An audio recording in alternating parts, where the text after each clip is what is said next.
చూసారు కదండి, ఇవన్నీ బాగా వేగిపోయాయి. ఇప్పుడు ఒకటి తర్వాత ఒకటి వేసేసుకుందాం. ఆవాలు, మెంతులు, ఎండుమిరపకాయలు రోస్ట్ చేసిన పౌడర్ కూరల్లోకి, ఇలాంటి కూరల్లోకి బాగుంటుందండి.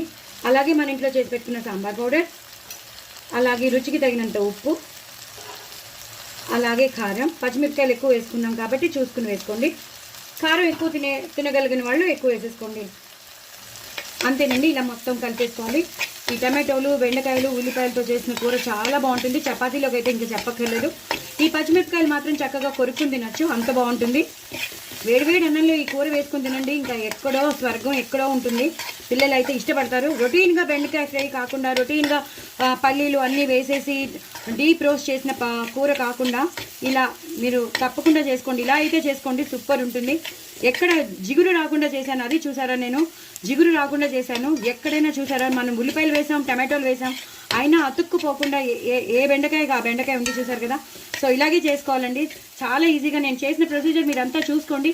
చాలా చాలా టేస్టీగా చేసేసుకోవచ్చు. ఇప్పుడు లాస్ట్లో కరివేపాకు అలాగే కొత్తిమీరతో గార్నిష్ చేసేసుకోండి. చాలా చాలా టేస్టీ అయిన కూర మీ సొంతం అయిపోతుంది. సూపర్ టేస్టీ అండి. టిఫిన్ బాక్స్లో కూడా ఇచ్చి పంపించేయచ్చు, కాలేజ్కి ఇచ్చి పంపించేయచ్చు, అలాగే వర్కింగ్ లేడీస్ కూడా ఈజీగా చేసేసుకోవచ్చు. చాలా చాలా బాగుంటుంది. దయచేసి నా ఛానల్ సబ్స్క్రైబ్ చేసుకోండి, సపోర్ట్ చేయండి. మరిన్ని రెసిపీతో మీ ముందు ఉంటానండి. బాయ్ అండి.